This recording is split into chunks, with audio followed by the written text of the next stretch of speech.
Shalom teman-teman, jumpa lagi dalam online service mahasiswa. Sebelum kita mulai, ada beberapa hal yang harus diperhatikan. Yang pertama, abaikan dulu kesibukan dari teman-teman untuk saat ini. Yang kedua, audio handphone dari teman-teman dapat di silent untuk sementara. Yang ketiga, mari fokus dan siapkan hati untuk beribadah. Demikian yang dapat kami sampaikan untuk saat ini. Selamat beribadah. Shalom, kita jumpa lagi dalam acara online service muda-mudi khusus mahasiswa dari GBI Pondok Pemulihan Papua. Baik, saudara mahasiswa yang Tuhan Yesus kasihi, saya percaya di tengah situasi seperti ini, apapun yang terjadi, kalau Tuhan masih kasih kita nafas hidup, Tuhan masih punya rancangan terbaik bagi kita untuk masa depan kita. Amin. Saya langsung saja akan membawakan refleksi firman Tuhan dengan judul Melayani Bersama. Sekali lagi, refleksi firman Tuhan dengan judul Melayani Bersama. Firman Tuhan terambil dari Injil Matius pasal yang keempat. Matius pasal yang keempat ayat 18 sampai dengan ayat yang ke-22. Matius pasal 4 ayat 18 sampai dengan ayat 22 dengan judul perikop Yesus memanggil murid-murid yang pertama. Nah, dalam ayat 18 firman Tuhan mengatakan begini, dan ketika Yesus sedang berjalan menyusur danau Galilea, ia melihat dua orang bersaudara yaitu Simon yang disebut Petrus dan Andreas saudaranya. Mereka sedang menebarkan jala di danau sebab mereka penjala ikan. Baik saudara yang Tuhan Yesus kasihi, kenapa kita perlu melayani bersama? Yang pertama, kita harus ingat bahwa Tuhan kita adalah Tuhan yang melayani bersama. Kalau kita lihat dalam kitab Kejadian, Tuhan dalam menciptakan, Tuhan katakan, baiklah kita. Artinya keterlibatan Allah Bapa, Anak dan Roh Kudus untuk melayani bersama itu sudah menjadi ciri khasnya Tuhan. Jadi kita sebagai anak-anak Tuhan, kita tidak bisa mengambil prinsip bahwa saya tidak butuh orang lain di dunia ini. Saya hanya butuh saya dan aku dan saya saja. Artinya diri sendiri saja. Tidak. Tuhan menciptakan kita untuk kita saling membutuhkan. Kita butuh Tuhan. Kita butuh sesama terlebih dalam pelayanan. Jangan sampai kita menjadi manusia lone ranger, sendirian berbahaya lagi. Ini bahaya. Tapi kita harus jadi orang-orang yang mau melayani bersama. Melayani bersama, pertama kita melayani dengan Tuhan, dan yang kedua kita melayani dengan sesama kita. Tuhan waktu menciptakan, Tuhan Allah Tritunggal melayani bersama-sama. Tetapi pada waktu Tuhan datang ke dunia, Yesus juga mau melayani bersama dan Yesus mau melibatkan manusia yang punya kekurangan. Nah, kita harus garis bawahi juga di sini, kita tidak bisa melibatkan orang-orang yang kita berpikir bahwa saya hanya mau pelayanan dengan manusia yang itu boleh, itu kayaknya dia perfect, dia sempurna tuh kayak gini. No, di dunia ini tidak ada orang yang sempurna. Justru dari segala kekurangan kita saling melengkapi. Yesus datang, Yesus mulai pelayanan, dia memanggil murid-murid pertama kali. Nah, di sini kita akan belajar bagaimana untuk kita bisa melayani bersama. Apa nilai-nilai yang kita dapat dari bacaan firman Tuhan ini? Yang pertama, dalam ayat 18, Yesus melihat dua orang bersaudara. Hal yang saya ingin kita garis bawahi yang pertama, melayani bersama harus didasarkan atas persaudaraan. Kita tidak bisa bilang, saya mau melayani tapi saya kayaknya tercocok dengan dia, saya kayaknya ini. No. Tuhan melihat kalau persaudaraan itu indah rukun, kesanalah Tuhan mencurahkan berkat-berkat. Ada lagu yang berkata, sungguh alangkah baik dan indahnya apabila saudara hidup rukun bersama, seperti minyak di kepala Harun dan kejanggutan juga, kesana Tuhan berikan berkat. Mazmur 133. Nah demikian juga pelayanan bersama atau melayani bersama harus didasari atas persaudaraan. Kalau saya punya hubungan saudara dengan saudara saya, maka apapun kekurangannya dia, saya tidak akan tinggalkan dia. Karena saya tahu dia saudara saya. Masalah yang dia hadapi, saya akan ada untuk dia. Saya akan berdiri juga untuk dampingi dia. Kenapa? Karena dia saudara saya. Demikian juga Tuhan mau yang mendasari pelayanan kita untuk kita melayani bersama. Yang pertama adalah persaudaraan. Nah yang berikut kita lihat di dalam ayat 18. Yaitu Simon yang disebut Petrus dan Andreas, saudaranya. Mereka sedang menebarkan jala di danau. Sebab mereka penjala ikan. Yang pertama, yang mendasari kita melayani bersama dalam persaudaraan. Tapi yang kedua adalah kerjasama. Sekali lagi, yang kedua adalah kerjasama. Bagaimana kita mau melayani bersama kalau kita tidak bisa kerja sama? Kita dibilang, ayo nanti kau pelayanan dengan dia. Saya tidak mau dengan dia. Saya tidak bisa kerja sama dengan dia. Anda bisa gitu. Melayani bersama adalah kita harus terima masukan dari orang lain. Tidak bisa juga kita yang menentukan gitu.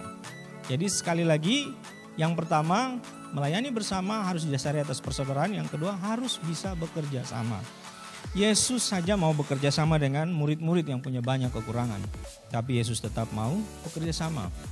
Jadi Yesus tidak jalan-jalan di pantai dan dia lihat Simon Petrus dan Andreas adik kakak ini lagi tidur-tiduran, nganggur, tidak punya pekerjaan. Tapi Yesus suka orang yang mau bekerja, terlebih bekerja sama. Yang berikut, ayat 19, dasar yang ketiga dari melayani bersama, Yesus berkata kepada mereka, mari ikutlah aku dan kamu akan kujadikan penjala manusia. Yang ketiga, menurut saya ini yang penting. Yesus mengatakan, mari ikutlah aku. Hal yang ketiga yang mendasari adalah kita harus punya komitmen untuk kita ikut Yesus. Bukan ikut gereja, bukan ikut pendeta tertentu, bukan ikut manusia tertentu.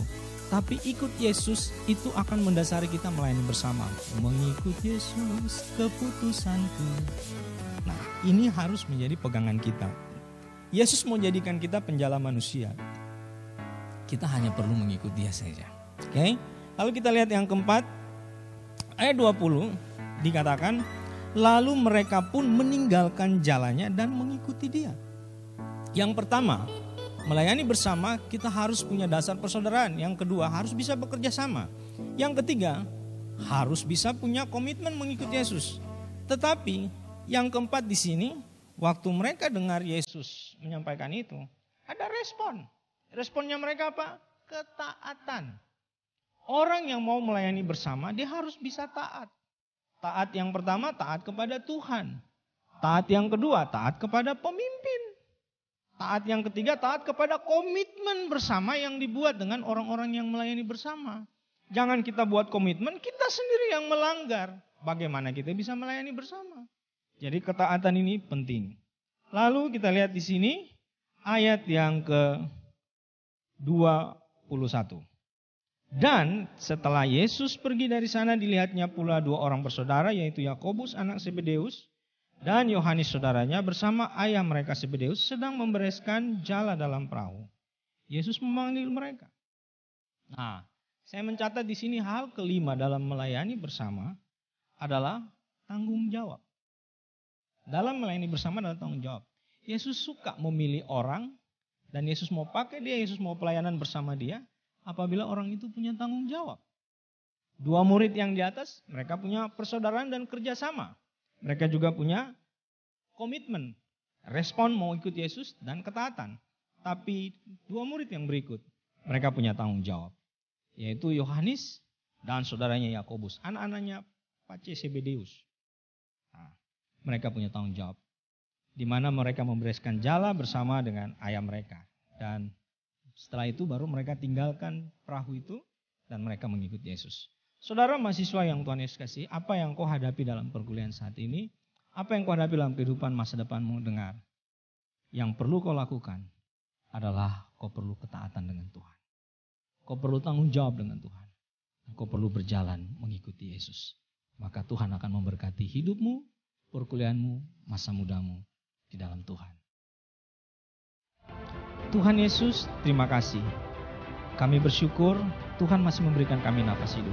Terlebih untuk kami mahasiswa dalam melanjutkan perkuliahan untuk meraih masa depan kami. Kami tidak bisa berjalan sendiri. Kami butuh berjalan bersama Tuhan. Kami butuh melayani bersama Tuhan. Biarlah firman Tuhan yang kami terima hari ini menguatkan kami yang lemah, menghibur kami yang susah, dan mengangkat memulihkan kami yang jatuh. Dan kami akan berjalan mengikuti Tuhan Yesus. Karena kami percaya berjalan bersama Tuhan ada hari depan yang penuh pengharapan. Terima kasih Tuhan, kami serahkan hidup kami hari ini sampai selama-lamanya. Di dalam nama Tuhan Yesus kami berdoa. Amin. Terima kasih, Tuhan Yesus memberkati.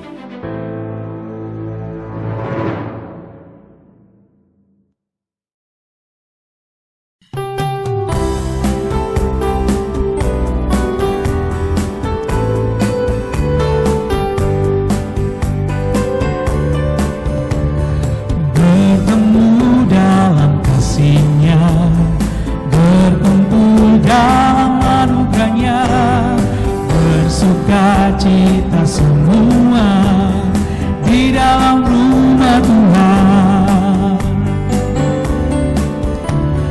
Bertemu dalam kasih-Nya, berkumpul dalam anugerah-Nya, bersukacita semua di dalam rumah Tuhan.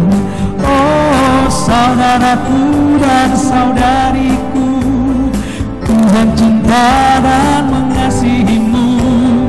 Mari bersukacita semua di dalam rumah Tuhan.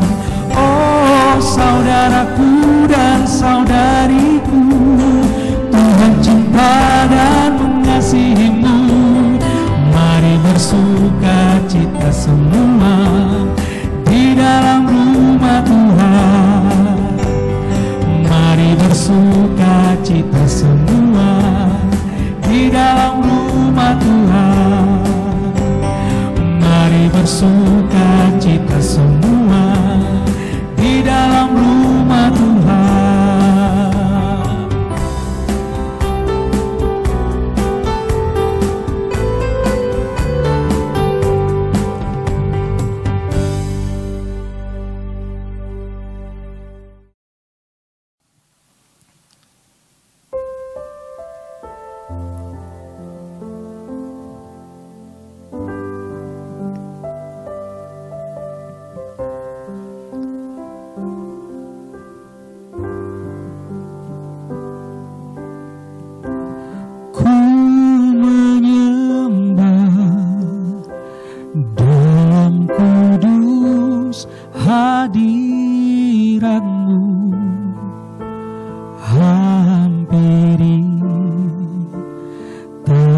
Kasih karunia-Mu Bapa,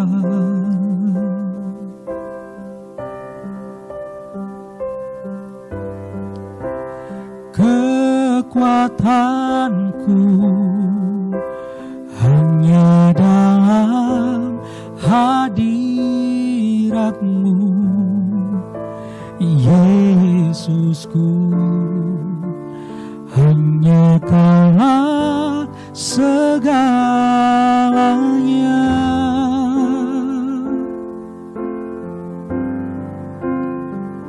Ku yakin Kau hadir di sini. Ku rasakan kuasa yang tak terbatas. Ku yakin Kau nyata di sini. Kemenangan terjadi di sini. Ku yakin Kau hadir di sini. Ku rasakan kuasa yang tak terbatas. Ku yakin Kau nyata di sini. Kemenangan terjadi di sini. Kemenangan terjadi di sini. Kemenangan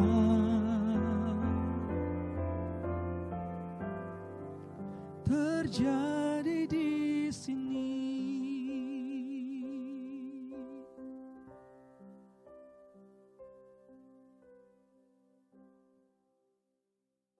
Terima kasih teman-teman yang sudah mengikuti online service hari ini. Sampai jumpa di online service berikutnya. Shalom.